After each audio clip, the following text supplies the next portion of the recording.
I married Lisa 20 years ago.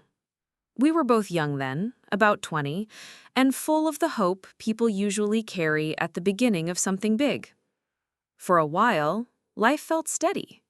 We had 2 children together, and raising them was both the hardest and most rewarding part of my life. But our marriage ended, and it ended in a way that left scars. I came home one day to find her with someone else, and in that moment, the life we had been building together collapsed. She told me stories, tried to explain it differently, but deep down, I knew what I had seen. That's when I filed for divorce. It wasn't simple after that. In fact, it was harder than I could have imagined. Shortly after I filed, Lisa found out she was pregnant. She tried to say the baby was mine, but I knew that wasn't possible. I had had a vasectomy and all my follow-ups were clear. Still, she pressed on until the pregnancy ended in miscarriage. Then she blamed me. Those were difficult months. On top of the divorce, we were fighting over custody of the kids. Lisa wanted sole custody and child support I couldn't possibly afford. I just wanted to be present in my kids' lives. In the end, we settled on shared custody, 50-50. It gave me time with them, and it gave them a sense of stability. But life in Lisa's house wasn't easy for the kids. She remarried, and her husband was strict to the point of being controlling. He checked their bags when they moved between homes, even going through their school backpacks. If they brought snacks from school, he would take them away, sometimes eating them himself, sometimes throwing them out. He even sent notes through the kids, messages meant for me. The kids didn't like him. They told me, and they told Lisa, but she brushed it aside or turned it back on me. At one point, she even accused me of trying to turn them against her, and we ended up in court again. The judge heard her out, but didn't take it further. Meanwhile, Lisa's own life with her husband was turbulent. Secrets came out, lies were uncovered, and more children entered their home. My kids suddenly had step and half-siblings living with them. They didn't connect, didn't bond, and often felt pushed aside.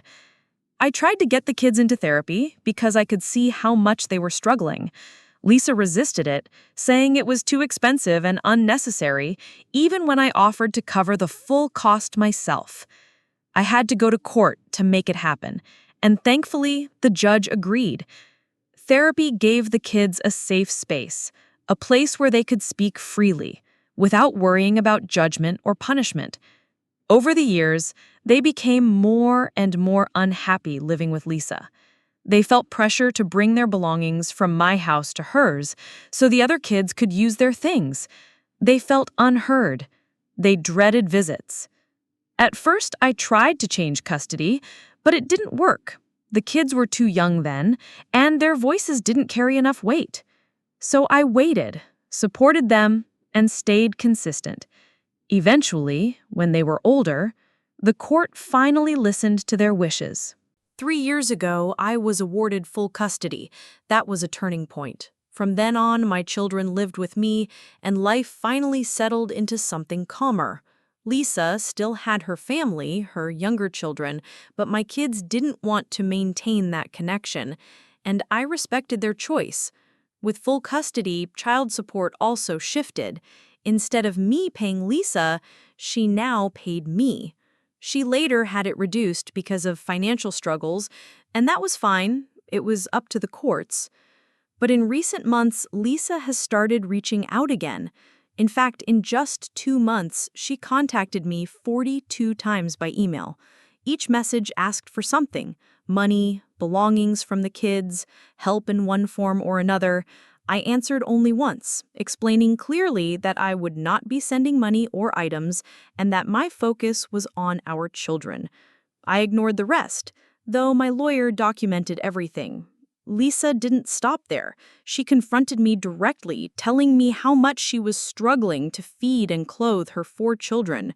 She wanted sympathy, wanted support, but I told her no. I told her her household wasn't my concern. Only our children were. She even reached out to our oldest, and when my kids saw that she was starting to pull them into her struggles, they blocked her. After that, she sent me a long, emotional email that I barely skimmed. She even sent a mutual friend from long ago to confront me, accusing me of abandoning her twice, once in the marriage and once now. But I stood firm. That part of my life was over. And yet, I still think about it. Lisa is, after all, the mother of my children. I know my kids don't want a relationship with her right now, and I won't force them. But I also know feelings can change. People grow older, perspectives shift, and one day they may want some kind of connection. What I worry about is whether I'm doing enough to make that possible. I wonder if I've made things harder by being so blunt with Lisa, by shutting her down instead of speaking with more compassion. I don't regret protecting my kids. That's my duty always. But I do question if I could have chosen softer words, if that would leave more doors open for them in the future. That's where I stand now. A father, raising his children as best he can, trying to balance firm boundaries with the thought that kindness, even to someone who hurt him, might still matter in the long run. And maybe that's the lesson I keep coming back to. Life doesn't always give us easy choices. Sometimes we only get the less bad ones, the ones that protect what matters most while still leaving us with doubts. But even in the middle of all that, we can pause, breathe, and remind ourselves we did the best we could with what we had. That's the story. And tonight, I let it rest.